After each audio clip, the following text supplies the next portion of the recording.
El canal del Congreso presenta.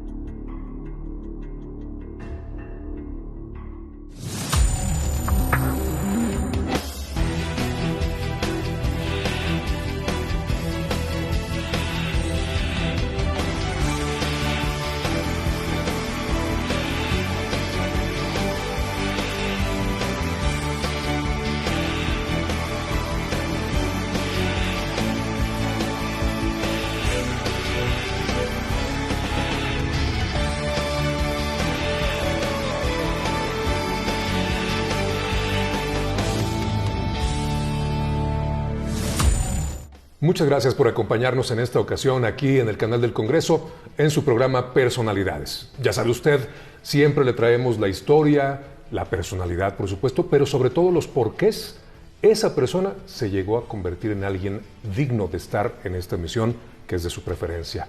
La personalidad que vamos a revisar el día de hoy tiene que ver con muchas cosas, por supuesto. Es un hombre con muchas experiencias que nos va a compartir, pero que tiene algo muy peculiar. Usted y yo le podemos llamar el Siete Mares. Sí, como la canción. ¿Pero quiere saber por qué? Bueno, quédese porque le voy a presentar con mucho gusto y aprovecho ya para saludar de una vez a mi estimado Antonio Argüelles. ¿Cómo estás? Te agradezco muchísimo que estés aquí en la casa. La última vez que nos vimos estábamos en tu estudio. Entonces, Sí. el que estés hoy en mi casa, en la casa de Lucía, de Jimena, de David, de Aurelia y mía, es un placer. Y te doy la bienvenida en lo que creo que será pues una muy buena charla. Nos vamos a divertir, vamos a platicar y yo creo que eso es lo importante para quienes te siguen en el canal del Congreso, que, bueno, pues este órgano tan importante en nuestro país, ¿no? Hoy Por en día, supuesto. sí, se ha convertido en un referente muy importante. Nos gusta decir, a la gente le decimos siempre, lo que sucede aquí, es decir, en el Congreso, te incluye a ti, así que más vale que estemos enterados, más vale que estemos al tanto de lo que pasa en el Congreso. Pero bueno, parte de lo que sucede aquí en el canal del Congreso es que traemos historias, personajes y gente con la intención de darle a nuestro público, Antonio, una perspectiva diferente de las cosas que los mexicanos pueden alcanzar. Ya le vamos a decir a usted por qué es que Antonio es conocido, con todo respeto por supuesto, como el Siete Mares. Pero antes de eso hay muchas cosas que decir. No, pero de quítale el respeto. Me fascina que me digas Siete Mares. Sí, claro, claro. Ya, eso me da esto que a mí me fascina, pensar que es parte de México. Yo creo que es una de las cosas que para mí ha sido muy importante en mi vida, es no vivir aislado. Y creo que el invitarlos a ustedes aquí en mi casa, se dan cuenta que no vivo en un lugar donde a lo mejor imaginaban que vivía, ¿no? Yo vivo en un lugar, San Pedro Mártir, en una colonia... Acá en el cerro. En el cerro, totalmente en el cerro. Apreciamos muchísimo nuestro mercado, nuestras fiestas. Y eso es México. Y yo creo que es lo que da el Congreso, la oportunidad de tener a personas de diferentes ámbitos de la vida social y pública de nuestro país. Y yo creo que eso es lo importante. Yo creo que en la medida en que como mexicanos podamos entender la diversidad y vivir en la diversidad, pues va a ser mucho mejor como ciudadanos y como país, ¿no? Claro, por supuesto. Como usted se da cuenta, Antonio es una persona que maneja muchos conceptos, que ha tenido una formación muy amplia. Antes de llegar al nado en aguas abiertas, que es por lo que te decimos el Siete Mares. Pero antes de eso, Antonio, hablemos de los primeros años. ¿De dónde te vienen estas ideas? ¿Dónde estudiaste? ¿Tus experiencias de niño? ¿Momentos de cambio en tu vida? Mira, yo crecí en Coyoacán. ¿Qué? Yo tengo 62 años. Mis abuelos llegaron a Coyoacán en los 30s. Ahí creció mi padre. Mi madre es de Cuernavaca. Mi abuelo, como decía él, mi general Lázaro Cárdenas, y mi general Ávila Camacho. Y luego te platico de mi general Ávila Camacho. Lo mandaron, él era veterinario y fue el primer veterinario en Morelos. Y mis padres, los dos eran médicos veterinarios. Entonces yo crecí en Coyoacán, en este Coyoacán que no es el de hoy. Imagínate, hace 50 años, 56 años. Era un Coyoacán donde convivíamos en la calle, donde salías te ibas caminando a todos lados. No había en el río Churubusco. Sí, no había el tráfico que había hoy. Y tú podías escuchar desde la casa que estaba o sea, unas 4 o 5 cuadras del centro, cuando empezaba el bullicio en el Zócalo, ¿no? Y mis abuelitos vivían a unas calles, cuantas calles, y no teníamos televisión en la casa. Mi papá, con todo respeto a la televisión, y que tú eres parte de la televisión. Y que estamos aquí. Sí, estamos en la televisión. Pero mi papá estaba convencido de que si veíamos la televisión nos iba a ir muy mal. Entonces siempre nos hizo ávidos lectores a todos, a mis hermanos y a mí. Y pasa el tiempo, empiezo a crecer y me doy cuenta que vienen los Juegos Olímpicos. Este momento que para México fue un parteaguas en términos deportivos y también de presencia en el mundo. Y yo leí el Excelsior. Imagínate el Excelsior de Julio Scherer, ¿no? O sea, sí, claro. Con todo respeto a todos los medios que hay hoy, pero en las diferentes épocas. Diferentes épocas, sí será. Pero yo leía el Excelsior y yo sabía que en la sección deportiva, que era como chiquito, ¿no? La primera de la sección deportiva, y la leía y sabía que tenían posibilidades, ¿no? Memo Echeverría, de Ramírez, el Tibio, y yo nadaba y aprendí a nadar en casa de mis abuelitos en Cuernavaca. Me gustaba mucho nadar, ¿no? Pero no lo hacía estructuradamente. Y yo iba a un colegio, que era el colegio alemán. Ajá. Toda una historia porque fui al colegio alemán. Pero imagínate la estructura del colegio alemán, la rigidez del colegio alemán. Y con mi hiperactividad era horrible. O sea, no me podía quedar sentado y no hacía la tarea. Y entonces en ese tiempo era igual de gordo que soy hoy. Y entonces me decían, pero me bulleaban más cuando era chiquito, ¿no? Entonces era el gordito. Entonces siempre acababa peleándome y mis papás no sabían qué hacer conmigo. Felipe gana la medalla y yo lo veo ese jueves en la tarde de octubre y digo, yo quiero ser como Felipe Muñoz. Yo quiero ganar una medalla en los Juegos Olímpicos. Y tenía 9 años. O sea, ese es un primer momento, digamos, definitorio en tu vida. Tenía 9 años. Y como por arte de magia, así fue literalmente, yo decidí que esa iba a ser mi vida. Y voy y le digo a mi mamá, yo quiero nadar. Y en ese tiempo tenías tú pocas opciones, ¿no? Estaba el seguro social, que eran las albercas, o tenías mucho dinero y podías ir a los clubes privados, lo cual mis padres no tenían. Y de repente abren la UAY, la de UAY de Churubusco, porque te acuerdas que había la UAY. División del Norte. Sí, había la UAY claro. En Ejército Nacional, y ya abren la UAY de Churubusco, y de Coyoacán ahí era el trole, ¿no? Te ibas en el trole y llegabas, 35 centavos me acuerdo, me costaba el trolebús. Iba por el centro de Coyoacán, salía a División del Norte y te dejaba ahí en la esquina. Y empiezo a nadar en la UAY, y me va bien. Me doy cuenta que estoy en un momento en que necesito algo más. Y la mamá de una amiga mía, ya no estoy en el alemán, estoy en el suizo, era muy amiga del papá de Guillermo Echeverría, que en ese tiempo era el director de la alberca olímpica. Okay. Y entonces yo le digo a Roxana Acuña, me decía mi amiga, que le dijera a su mamá, pues que me llevara con el señor Echeverría, ¿no? Ya sabes, ¿no? O sea, y así entro a la alberca olímpica y empiezo a nadar y gano un campeonato del Distrito Federal. Nelson me invita a que me vaya al Seguro Social.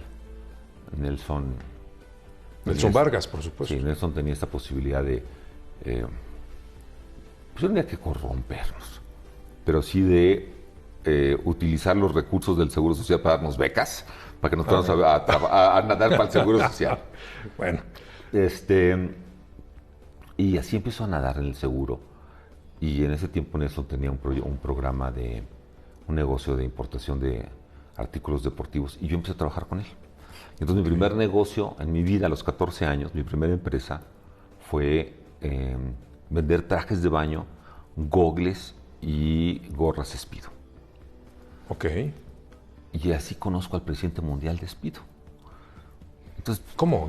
¿Cómo empiezas en un changarrito vendiendo artículos, accesorios, y viene el presidente? ¿Cómo sucedió eso? Pues lo que pasa, y ojalá quien nos escuche, sobre todo los padres de familia y los jóvenes, entiendan una cosa que es fundamental y que a mí me pasó. Entre hablar inglés y no hablar inglés, hay una gran diferencia en tu vida. Yo hablaba inglés, Nelson no hablaba inglés. Ok. Y entonces cuando teníamos que pedir los trajes de baño, los gogles, las gorras, yo le hablaba a Mr. Lee. Y entonces yo le decía, oiga, Mr. Lee, le hablaba y le decía, oiga, necesitamos tanto de tanto. Le hacía mis pedidos. Y en la Olimpiada del 76, en Montreal, Yo no califico, me quedo como a 10 segundos y Nelson me lleva. Y nos vamos Nelson, Silvia, su primera esposa, Wendy, la esposa de Felipe y yo. Y yo voy a ver qué productos hay en Canadá. Y le digo a Mr. Lee, oiga, Mr. Lee, échame la mano. Es el jefe de Speedo. Todos los entrenadores en el mundo lo conocen. Usted es jefe. Dígales que me acepten un verano. Yo nomás quiero un verano pues, para salirme del entorno de lo que es la natación en México. Es una cosa muy chiquita, ¿no? Me dice, no, eso no es suficiente. Yo quiero que te vengas a vivir a la casa. Ya lo hablé con Shirley, su esposa, y queremos que seas parte de la familia. Vamos, muchas gracias, Mr. Lee. ¿Y cuánto tengo que pagarle? Nada. O sea, vamos a adoptar. Entonces, tú imagínate, para un chavo de 17 años, cuya meta decía los Juegos Olímpicos, que el presidente mundial de Speedo, el día que se vaya a vivir a su casa, a Los Altos, California, sin ninguna restricción. No, hombre. No, pues es otro momento que te marca y que te empieza a dar guías de lo que debe ser la vida o de lo que muy probablemente sea tu vida. Estos son los primeros años. Hablas de un niño precoz, de un niño muy inquieto, de un niño que casi podía escuchar los gritos de la alberca olímpica cuando el Tibio Muñoz ganó la medalla. Por cierto, vean ese video en YouTube. Si un día tienen una mala tarde más bien, vean ese video y todo cambia. Entonces, imagínense lo que era para un niño como Antonio en aquel entonces. Luego la guay, que te la ponen prácticamente ahí, esta relación por el idioma inglés. Y todo. Se te abre un panorama completo. Llegas a Estados Unidos y ¿qué pasa? El camino no fue fácil. Y no fue fácil porque piensa en la sociedad mexicana de los 70s, ¿no? Entonces, imagínate a mi mamá con sus amigas. Toño se va a ir a Estados Unidos. Entonces van para atrás así, ¿cómo? No va a regresar. Se va a casar con una norteamericana. Imagínate, o sea, tengo 17 años y la señora ya están pensando en eso. Sí, ya, hijos, todo. Sí, bueno. 2. California es el lugar del sexo y las drogas. De la perdición. De la perdición, ¿no? Después de la psicodelia, ¿cómo puede ser? Y 3, yo iba a una escuela pública. Y fui a una escuela pública, a Los Altos High School. Entonces yo llego y a una escuela de haber sido como 800 personas. Donde yo venía a una escuela donde en mi clase éramos 10. Imagínate, ¿no? ¿Y en Coyoacán? Sí, ¿no? El colegio suizo en la Colonia del Valle. En la del Valle, bueno. Pasando el río Churubusco. Sí, pasando el Churubusco. En la del Valle. Y ahí es cuando te das cuenta que los que emigramos, y por eso adoro a los paisanos, y cada vez que voy a un restaurante en Estados Unidos y me encuentro a los paisanos, les echo todas las porras y soy generoso con ellos en mis comentarios. Pero cuando te tienes que enfrentar estas diferencias, estos cambios de salirte de tu zona de confort, para mí fue sencillo, ¿no? O sea, yo llegué ahí en blandito. Me fue muy bien en la escuela. Y hice mi solicitud a varias universidades y me aceptan en Stanford. Y vamos a dejarle ahí porque esto es un siguiente enorme paso en tu vida, la Universidad de Stanford, donde Antonio Argüelles tuvo la oportunidad de crecer y ya nos va a hablar de su vida profesional. Pero esto va a ser después de este corte. Quédese.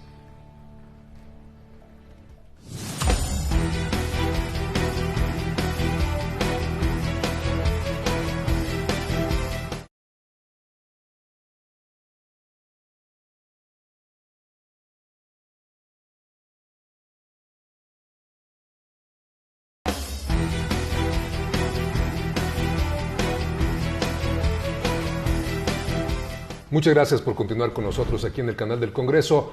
Estamos platicando aquí en Personalidades con Antonio Argüelles, que ya nos decía después de sus primeros años, pues yo diría casi el azar. Hay causalidad, por supuesto, pero acabas en Stanford. Llegas a California. ¿Qué estudiaste? ¿Seguiste nadando? ¿Cómo fue todo esto? Yo llego a Stanford de una manera no muy estructurada, ¿no? Porque a mí me habían hecho una oferta de una beca para ir a nadar a Colombia. Okay. Entonces la natación seguía... Sí, no, seguía siendo... Es más, fíjate, lo que sucede es que yo hago mi solicitud a las universidades en base a sus equipos de natación. Entonces yo hago USC, UCLA, Arizona State, Berkeley. Y mi maestra alemán, Mrs. Sillens, me dice, oye, Antonio, ¿y por qué no haces otras solicitudes? Si no te aceptan en esas, ¿por qué no haces una solicitud en otras? Le digo, Mrs. Sillens, ¿y cuáles son las otras? Harvard, Stanford, Brown, Columbia. O sea, a nivel académico. Sí, no, ella quería que te fueras al top. A nivel académico. Y entonces Columbia me empieza a buscar cuando estés en high school, hacen el reclutamiento. Y me ofrece una beca. Y me aceptan, y también me aceptan en todas las demás. Con excepción de Harvard, fue la única que me puso en la lista de espera. Y Mr. Lee, que es egresado de Stanford, me dice, estamos hablando de los 70s, ¿okay? ¿Te quieres ir a vivir a Harlem, a Nueva York? Porque Colombia está en Harlem, ¿sí? Donde no sé cuántos meses al año es un frío tremendo. Y me dijo, yo te pago un boleto para que estés una semana en Nueva York. En invierno. En invierno. Y veas lo que se siente. Y vayas a nadar. Sí, y vayas. Cuando tienes aquí Stanford, de su casa a Stanford eran 15 minutos, puedes estar aquí en la casa y seguir viéndonos. Y te dijo todo esto con su gorra de Stanford, sí, ¿no? todo. Con la secuoya en el no, pecho. No. Ahí tengo la mía, si es me la traigo al rato. Sí, no, me lo grabó Stanford, me lo grabó en el corazón. Así era Bill. Y le dijo, decidí por ir a Stanford. Entonces yo llego y Jim Gordon era el entrenador y me da oportunidad de nadar porque yo me empecé a dar cuenta que no tengo el nivel para poder nadar en NCAA y a lo mejor llegar a los Juegos Olímpicos. Pero nadar en NCAA seguramente no. Y si alguno de los que nos ve y escucha es nadador, tú imagínate que en 1500 metros, 1650 yardas, que es el equivalente, te saquen 50 metros. 50 metros son como un minuto, ¿sí? O menos. Sí. Pero ya salieron todos de la alberca. Sí, yo tú sigo un sigues. minuto solito. Y cuando me pasó eso dije, yo no tengo nada que ver aquí. Pasaron unos meses más y definitivamente decido que ya la natación no es para mí y me salgo. ¿La pusiste en pausa? No. Dije, yo ya no voy a nadar más. No, bueno, pero entonces ahorita nos vas a tener que platicar cómo sucedió lo otro, lo de Siete Entonces, Mares, pero bueno. Pero dejo de nadar y empiezo a correr. Okay. Es cuando empezaban los maratones. Ya había un boom. Yo he corrido 10 maratones, uno de ellos en 2:55, que es bastante rápido. No, ¿cómo? Y empieza a surgir el triatlón. Y Speedo es uno de los principales patrocinadores. Okay. Y yo ya tenía un negocio con mis hermanos muy grande, donde nosotros habíamos asegurado los derechos de distribución para muchos productos, no nada más Speedo, del sur, de la frontera sur de Estados Unidos hacia toda Latinoamérica. Y me dice Carl Thomas, que era el vicepresidente de Speedo, encargado del triatlón, ¿por qué no empieza el triatlón en México? Y ya empezaba a organizarse. En Valle de Bravo había habido unos triatlones y formó la Federación Mexicana de Triatlón. Okay. Con Miguel Casillas, con Toño Álvarez, con David Álvarez. Y al mismo tiempo empezamos un proyecto que se conoce como Haz Deporte. Más tarde Jaime Cadaval, que es el presidente actual de la Federación Mexicana de Triatlón, se une con nosotros y el triatlón se vuelve mi mundo durante muchos años. Y Pero, hecho, Antonio, ahí ya diste un gran brinco. O sea, estábamos en Stanford, decidiste ponerle pausa a la natación, yo voy a decirlo así, pero ¿y tus estudios? ¿Y cómo regresaste? Aquí ya estás en México otra vez. ¿Cómo sucedió? ¿Cómo fue tu regreso a México? No, bueno, lo que pasa es que Stanford dejó de nadar y entonces me sobra mucho tiempo. Es horrible eso. Cuando eres hiperactivo, sobre todo. Es horrible. Y entonces decido regresar a mi mundo de empresarial. Y es cuando armamos otra vez la empresa y empezamos a hacer cosas. Y estuve 5 años en Stanford. de los cuales fui 2 a clases. Y el más tiempo me la pasaba viajando, vendiendo. Pero en ese tiempo Jaime Serra llegó de profesor visitante a Stanford. Okay. Y él, después de la devaluación del 82, en el 83 él tenía una clase que se llamaba Recent Economic Developments in Mexico. Y explicaba todo lo que había sucedido con la economía mexicana. Okay. Y yo fui su alumno. Junto con otro ex servidor público que llegó a ser subsecretario de Comercio y de Hacienda, Pedro Noyola. Y éramos así como había 2 más, Bárbara y Arturo. Pero bueno, tanto Noyola como yo éramos como agua y aceite, pero éramos los consentidos de Serra. Y por diferentes razones. Uh-huh. Y viene la debacle económica, no nada más en México, pero en toda Latinoamérica. Y nuestro negocio se vuelve inviable. Y tenemos una deuda, una cantidad impresionante de dinero. Y yo decido que regreso a México. Que yo regreso a México, a un México que no me gustaría volver a verlo. Tú eres muy joven para recordarlo, pero piensa en el 83, en el 84, cuando no había pasta de dientes, cuando había colas para comprar leche, la leche se vendía en las esquinas, uh-huh, en un mercado negro, una inflación horrible. Y yo le digo a Serra que quiero entrar en el sector público. Y me dicen, Serra regresa a México y es asesor de don Jesús Silva Herzog. Y le dice a José Ángel Gurría que me contrate. Entonces yo regreso a Stanford y me convierto en negociador de deuda externa. Okay. Vaya cambio. Totalmente. Vaya cambio. En paralelo con tus esfuerzos por seguir vinculado ahora al triatlón, con Speedo. Yo tenía mi negocio de los trajes de baño, empezamos a organizar eventos, uh-huh, organizaba yo la Federación Mexicana de Triatlón, empezamos a organizar el triatlón como un deporte olímpico. Okay. Y pues un día nombran a Serra subsecretario de Ingresos y nos vamos a trabajar con Gustavo Petricholi. Okay. Gran mexicano, igual que Jesús Silva Herzog, 2 secretarios de Hacienda que cuando eres chavo, yo tenía 27, 28 años. Ajá. Y te llama el secretario de Hacienda a su oficina. Imagínate lo que es llegar a esa oficina del secretario sigue de Hacienda. Sucediendo, sigue sucediendo. Y eran dos personajes, tanto después le hice yo Chucho porque nos hicimos muy cuates por la natación.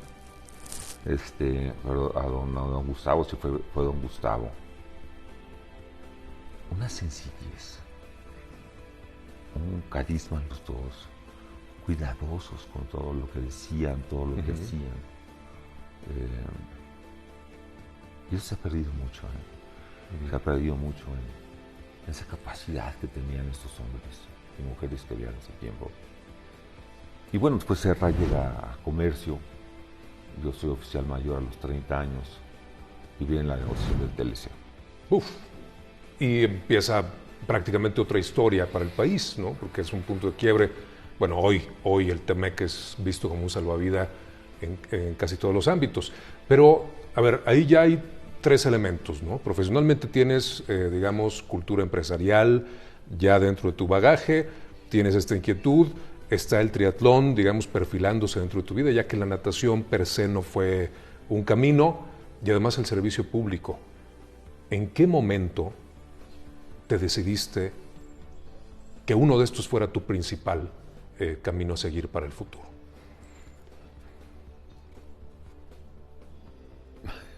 Me río porque yo nunca he decidido que tenía que hacer una sola cosa en mi vida.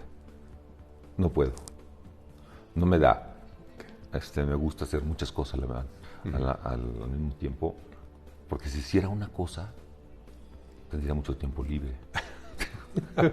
Oye, ahora te voy a preguntar, ¿y cómo te ha ido con la pandemia entonces? Porque muchas de las cosas que uno puede hacer, o podía hacer, o estaba acostumbrado a hacer, pues o se cancelaron o se pospusieron.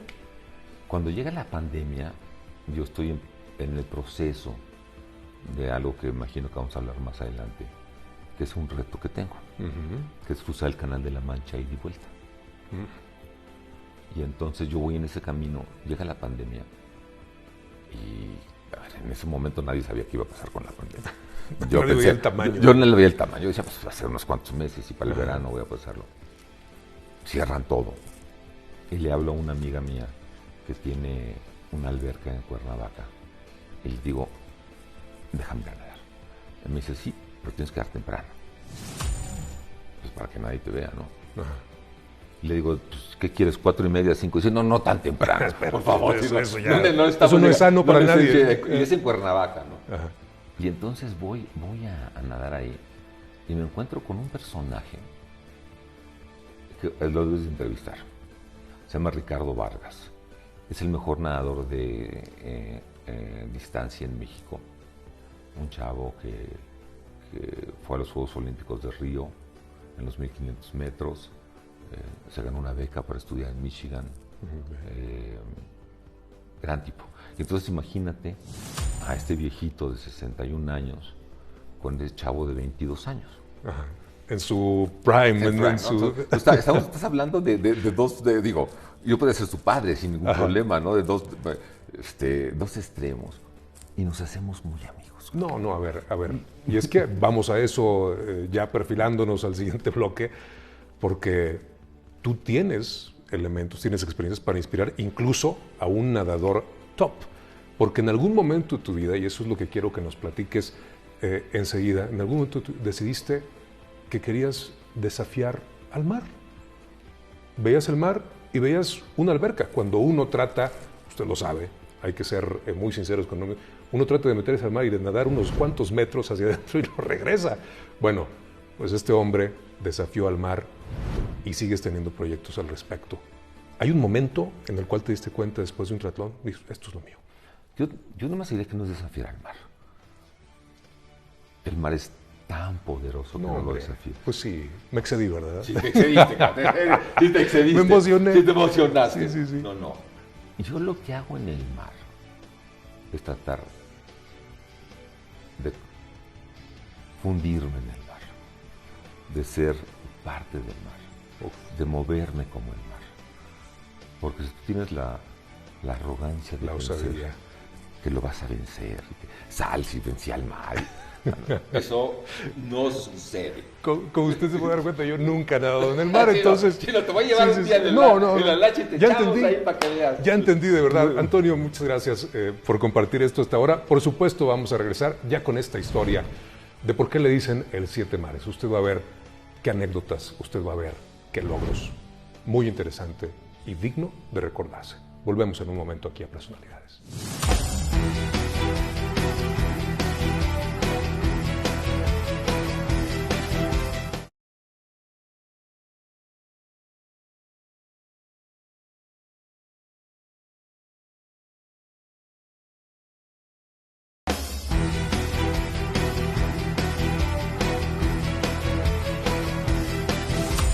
Qué bueno que continúa con nosotros en Personalidades. Vamos a seguir platicando con Antonio Argüelles y ahora vamos a descubrir algo que tiene que ver con esto que tengo aquí en las manos. Esto es un libro, se llama Travesía Interminable y vamos a descubrir por qué y vamos a platicar, por favor, Antonio, de por qué te dicen el 7 mares.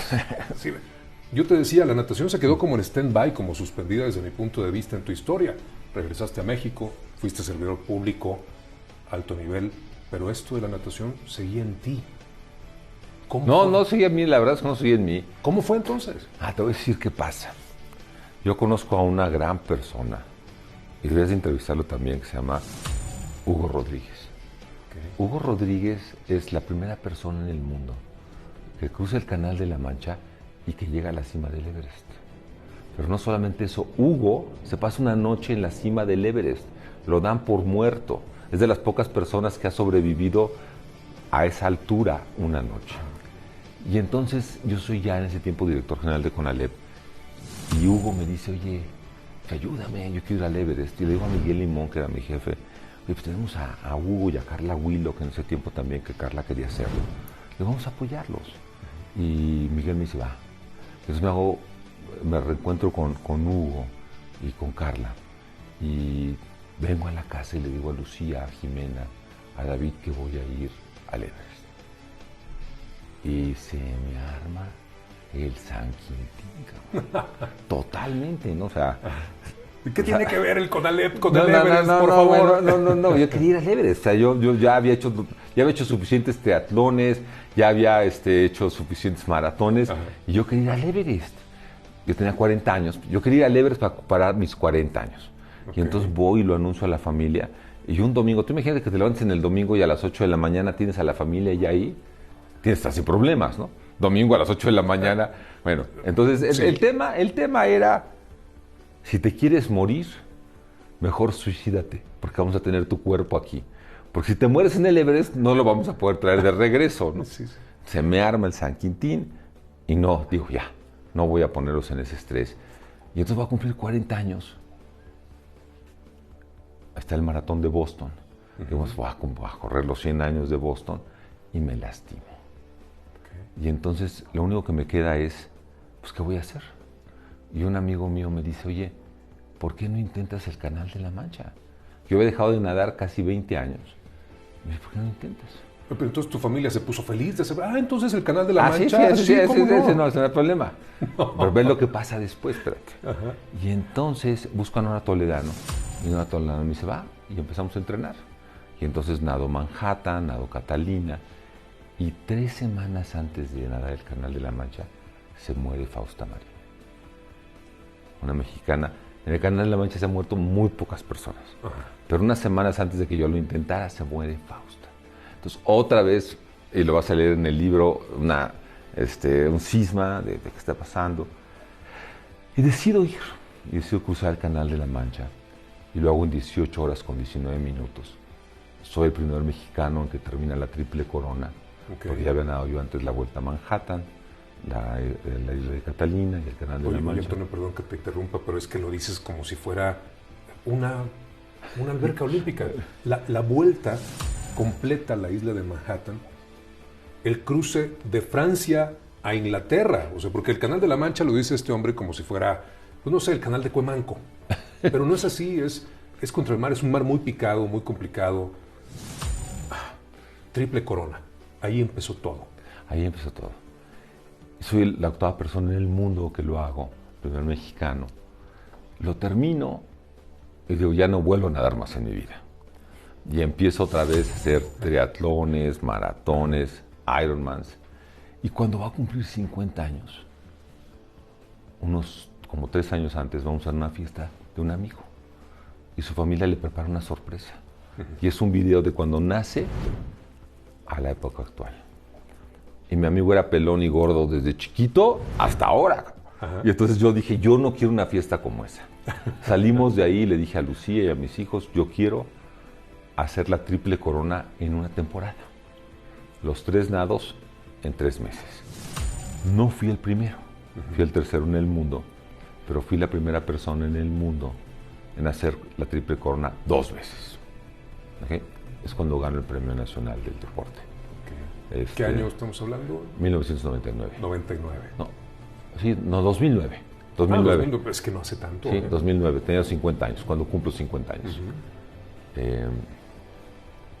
No voy a entrar en los detalles de la pelea por el Premio Nacional, pero en ese tiempo era un presidente que no es del partido al que yo milito.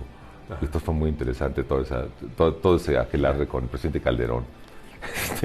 Hay unas fotos muy chistosas. Y entonces digo, yo ya no quiero nadar. Yo voy a ir al Everest. Okay. Y entonces regreso y le digo a Jimena, a Lucía, a David, y me dicen, haz lo que quieras. Bueno, es que ya después de la doble, triple sí, corona... ya estamos grandecitos, tú estás grandecito, haz lo que quieras. Y empiezo a entrenar. Y me voy al Nevado de Toluca, me voy al Pico de Orizaba, vamos al Popo, y bajando un día en la Malinche, siento un dolor en la pierna izquierda. Y yo pensé que era el músculo, ¿no? Ya es la ciática. A las 3 semanas, fractura de 25 centímetros del fémur, así. O sea, partido de todo el fémur, pues. una fractura de estrés. Y entonces olvídate del Everest. ¿Cómo me rehabilito? Y entonces imagínate a un hiperactivo como yo en muletas. Hay unas fotos aquí en este gimnasio. Armamos todo un tinglado para que hiciera yo ejercicio con los brazos y con el abdomen y con una pierna, ¿no? Porque imagínate, no puedes dedicarme sin hacer nada, ¿no? Entonces venía mi rehabilitador, el Radita. Aquí trabajábamos. Y entonces me dice mi doctor, Clemente Ibarra, que es ahora el director del Instituto Nacional de Rehabilitación, ya puedes nadar, pero con cuidado. Pero no me quitaba las muletas. Pero métete al agua, ya no estés dando lata, nada más no apoyes la pierna izquierda. Sí. Y entonces estoy nadando ahí en Sport City. Y me ve una amiga mía, Patti Coleman, y me dice, qué jodido estás. Estás viejito. Vete al agua. Es más, existe ahora una cosa que se llama los 7 mares. Y te ves tan mal que no lo vas a poder hacer. Todo mundo en el mundo chiquito de las aguas abiertas dice que ese no va a ser el primer mexicano en hacerlo. Estás muy viejo. Eso arde. Eso arde, ¿no? Eso te picaron la cresta. Eso arde. Entonces regresé y vi que eran los 7 mares. Y yo ya había hecho 2 de ellos. Catalina y el Canal de la Mancha. Y tenía 5 más que hacer. Entonces me puse como meta correr 2 maratones. Y si lograba correr 2 maratones, uno de ellos a 6 minutos por kilómetro, estaba listo para el canal, para los 7 mares. Y ahí llegué a los 7 mares. Uf. Bueno, lo platicas de una manera tan sencilla que pues ya es prácticamente una invitación. Este libro, Travesía Interminable, es un recuento de esto, es mucho más. Háblanos un poquito del libro. ¿Qué encontramos aquí? Mira, el libro tuvo 2 propósitos. Uno, platicar de las enseñanzas de cada mar. O sea, lo que decíamos hace rato, ¿no? Tú no puedes presentarte al mar y decir, yo vengo aquí, el 7 mares ya llegó, no. Tienes que hacerlo con mucha humildad. Y cada uno de esos mares me enseñó una lección. Gibraltar me enseñó algo impredecible, los 7 mares a tener sueños. No hay edad para no tener sueños. Tsugaru, disfrutar el viaje. Cuando fui a Molokai, en Hawái, uno duda de uno mismo. Yo pensaba hacer 14 horas y acabé nadando 23 horas. Nado Catalina nuevamente como un riesgo en el canal del estrecho de Tsugaru, de Cook. Es la mente, porque se me complica muchísimo el nado. Y finalmente vencer un miedo. Y todos tenemos miedos. Y mi miedo era el agua fría. Y entonces el Canal del Norte es un nado a 13 grados. Entre 13 y 14 grados en el agua. Me tomó 13 horas con 32 minutos. Y ese era mi miedo. Y entonces durante todo mi entrenamiento es cómo voy a lograr vencer ese miedo. Y cuando ves el video de cómo llego yo, y ojalá y lo puedas poner cuando lleguemos a esta parte, te das cuenta de la fragilidad del ser humano frente al mar. Porque yo llego y estoy a punto de completar los 7 mares. Y tengo que llegar a un lugar donde tiene que salir el agua por lo menos de la cintura para arriba. Y me acerco a las rocas, porque no hay playita, no llegamos a una playa. Y ves las rocas y dices, no voy a decir la palabra correcta, ¿cómo le voy a hacer? ¿Sí? Porque no hay dónde sentarme. Y entonces me acerco ahí como que buscando a ver dónde, y llega una ola y me pega y me saca de balance.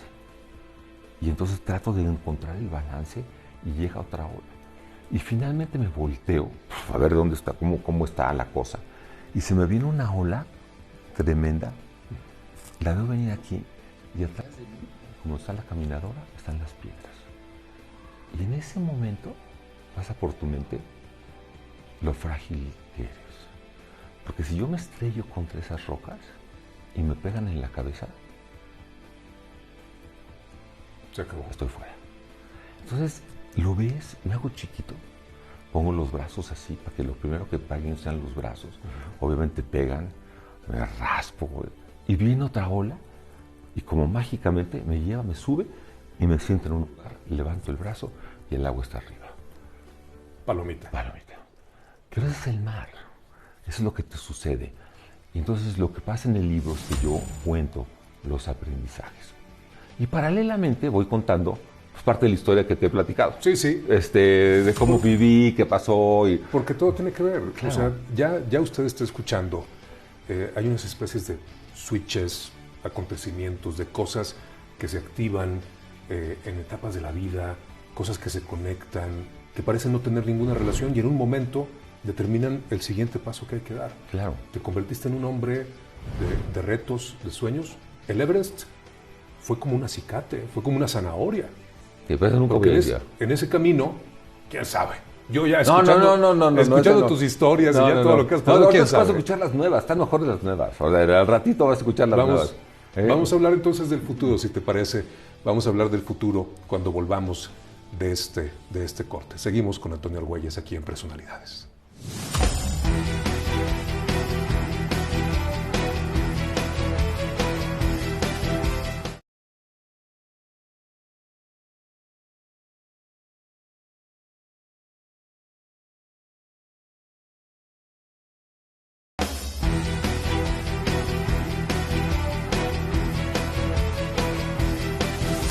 Ya estamos de vuelta en Personalidades, aquí con Antonio Argüelles. Y digo aquí, porque este espacio es importante, Antonio. Es importante porque evidentemente te ha permitido mantenerte en forma, lo cual es crucial en esto que has decidido que sea parte de tu vida.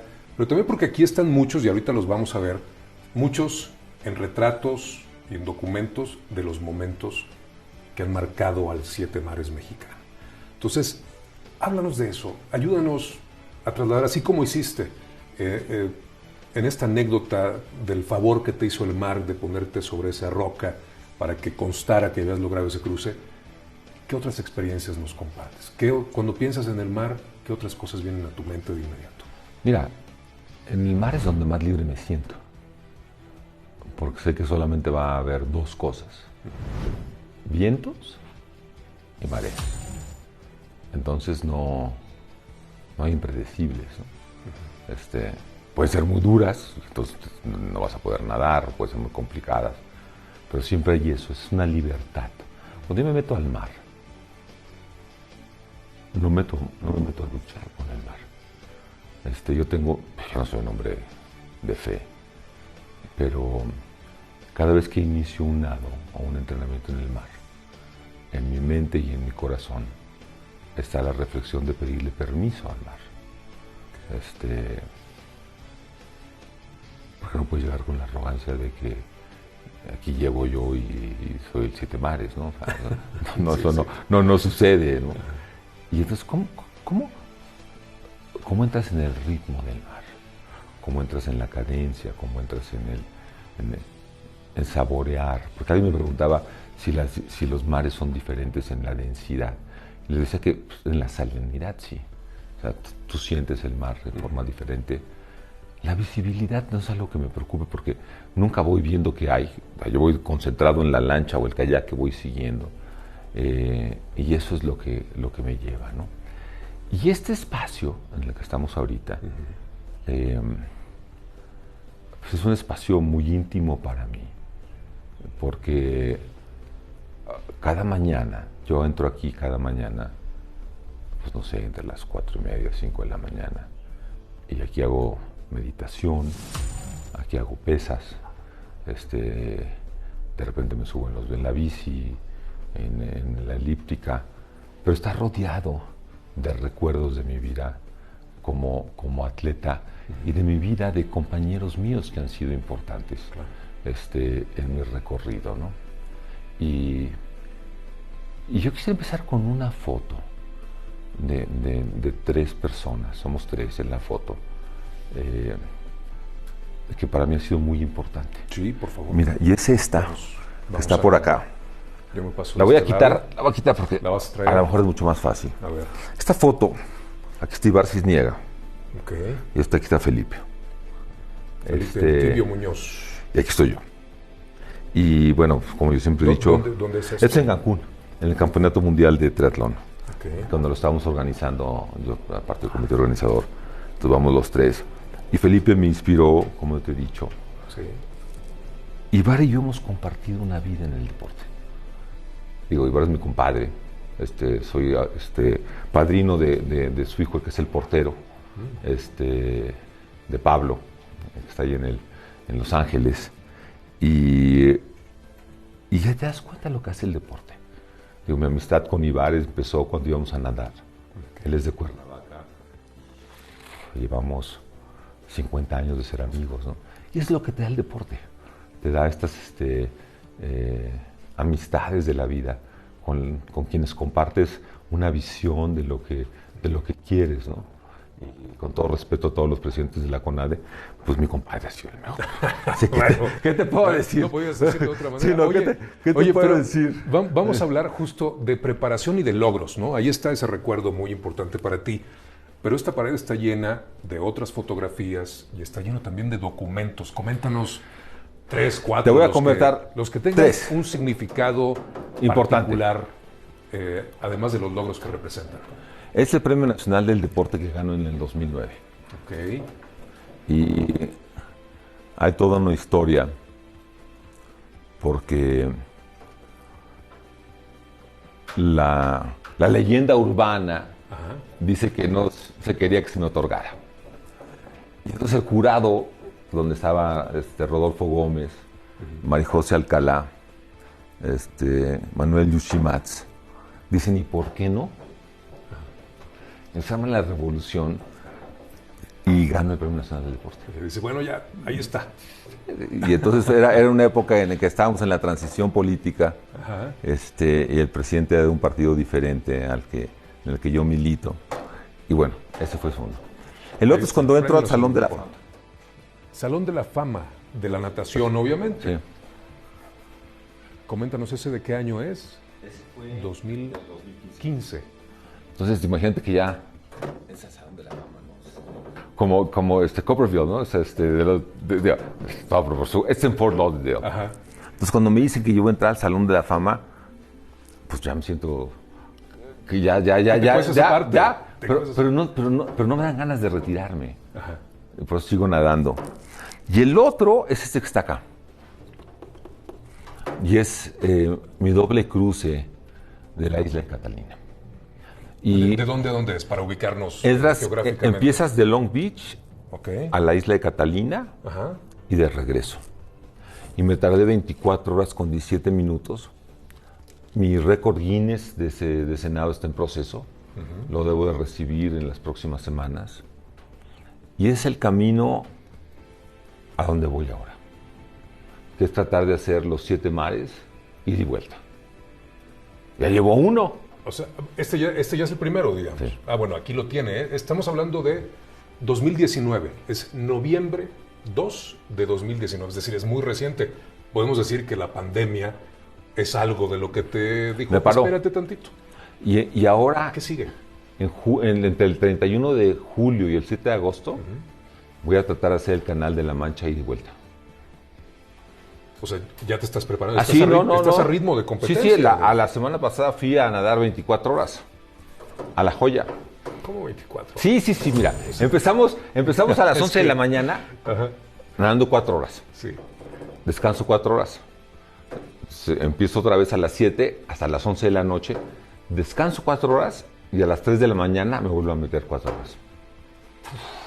Nadé casi 31 kilómetros, un poquito más de 31 kilómetros. ¿Qué se necesita? Nada más coméntanos rápidamente qué se necesita para estar en esa condición. Cualquiera lo puede lograr porque estoy seguro que no cualquiera lo quiere intentar. No, cualquiera lo puede lograr si entrenas. Fue un entrenamiento de 3 años. Muchas horas en el agua, muchas horas haciendo pesas. Algunos días aquí en la bici, en la elíptica. Y una parte muy importante en la parte mental. Sin duda. Sin duda. 24 horas en el agua es impensable para la mayoría de la gente. 24 horas de cualquier cosa. De cualquier cosa, ¿no? Ahora son muy comunes los videitos de 24 horas en el baño, en el jardín, etcétera. Pero estar en el mar, en este elemento que para la mayoría de nosotros es extraño, así que decirlo, nos encanta el mar, Pero estar ahí adentro tantas horas requiere una mente especial. ¿Qué piensas cuando estás? ¿Piensas en algo? ¿Te bloqueas? ¿Cómo funciona eso? Me bloqueo. Trato de llevar mi mente a... O sea, vas en automático. Sí, trato de llevar mi mente totalmente fuera, liberada de cualquier pensamiento. Porque hay muchos pensamientos negativos. Tú imagínate que llevas nadando y empiezas a pensar cosas negativas y te vas a ahogar. Entonces el chiste es que te mantengas en esta zona donde estés totalmente tranquilo, donde no tengas ningún pensamiento negativo, donde encuentres el ritmo y cuando empieces a entrar en problemas, tengas las herramientas para salir de las crisis. Ahora, Antonio, esto es muy importante porque sabemos, y por favor compártenos, que estás tratando de compartir esto que tú hoy ya tienes comprobado, esto que hoy tú has vivido. Lo quieres compartir, tienes una fundación. Sí, claro. Platícanos un poco de eso. ¿Sabes qué pasó? Cuando yo terminé los 7 mares, antes de que pensaran hacerlos de ida y vuelta, me hice la pregunta de qué quería hacer con mi vida. Y la vida ha sido muy generosa conmigo, extremadamente generosa. Y entonces yo dije, voy a ir a dar pláticas a quien me pida que dé pláticas. Y voy a dar pláticas a un internado, el internado Cruz Gálvez en Hermosillo, que son puros niños de primaria, de primero a sexto. Y un niño me pregunta, 7 mares, así me dijo, ¿a los cuántos años aprendiste a nadar? Dije, pues como a los 3 o 4. Yo tengo 10, entonces nunca voy a poder ser como tú. Y me rompió el corazón. Pues sí. Y saliendo de ahí, le hablé a Lucía, a Jimena, a David, a Itziar, porque ya estaba, era mi nuera. Y nosotros como familia, cada año dedicamos un recurso a proyectos educativos. Entonces les dije, ¿qué les parece si ese dinero se lo dedicamos a enseñar a estos niños a nadar? Y como muchos otros proyectos me dijeron, estás loco. Diles ya, por favor, díganme que sí a la primera. Sí, están locos. O sea, ¿cómo le vas a hacer? ¿Cómo los vas a transportar? La misma gente en Hermosillo. O sea, ¿cómo le vas a hacer? 2 veces a la semana llevábamos a los 200 niños. Cuando tú ves los videos de lo que te dicen, no los enseñamos a nadar, los empoderamos a través de las actividades acuáticas. Se empezó a correr la voz en Hermosillo y fueron con el secretario de Educación otras escuelas y le dijeron, nosotros queremos eso. Y antes de la pandemia ya teníamos 1000 niños en Hermosillo. Que deben estar tronándose los dedos para volver a hacer. Claro. Y parte de lo que hice ayer, me preguntabas que de dónde venía yo de viaje. Estuve en Hermosillo y un evento con la sociedad civil y de lo que hablaba es como hoy en día en México, si pensamos que todo lo tiene que hacer el gobierno, no hay forma. Sí. La sociedad civil tenemos que apoyar y tenemos que traer recursos adicionales y apoyar en este tipo de proyectos. Entonces, si tú me preguntas por qué quiero que los niños regresen a clases y por qué quiero estar fuera de la pandemia, es porque quiero llevarlos a nadar. Ya muy pronto. Sí, ya. Oye, ¿y tu agenda para los próximos? Ya sabemos de los 7 mares, tienes este otro proyecto. Estás esperando ya que todo se abra de nuevo, ¿no? Con entusiasmo. En 10 semanas me voy a intentar cruzar el Canal de la Mancha y de vuelta. Y eso va a ser un reto.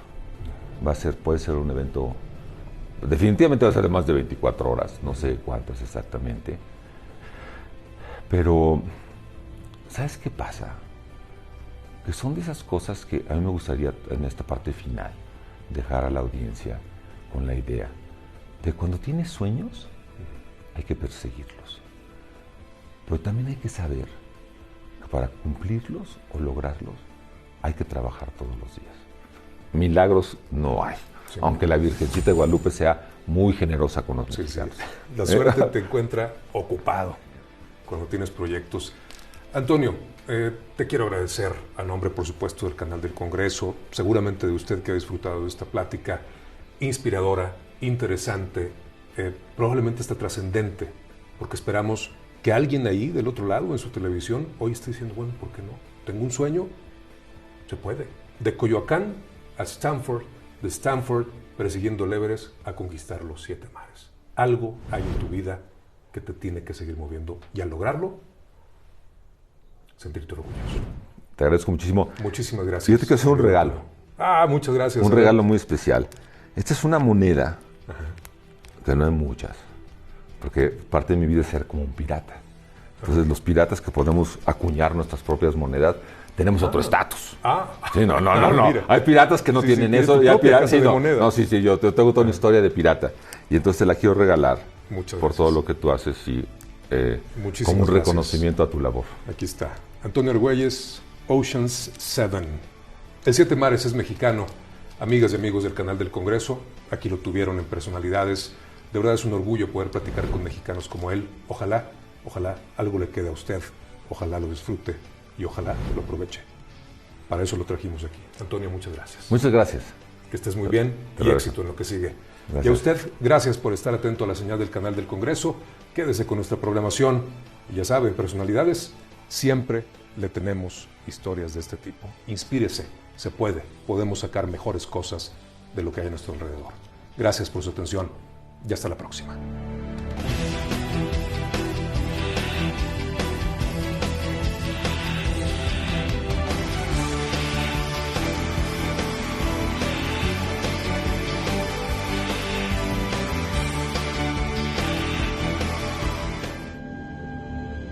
El canal del Congreso presentó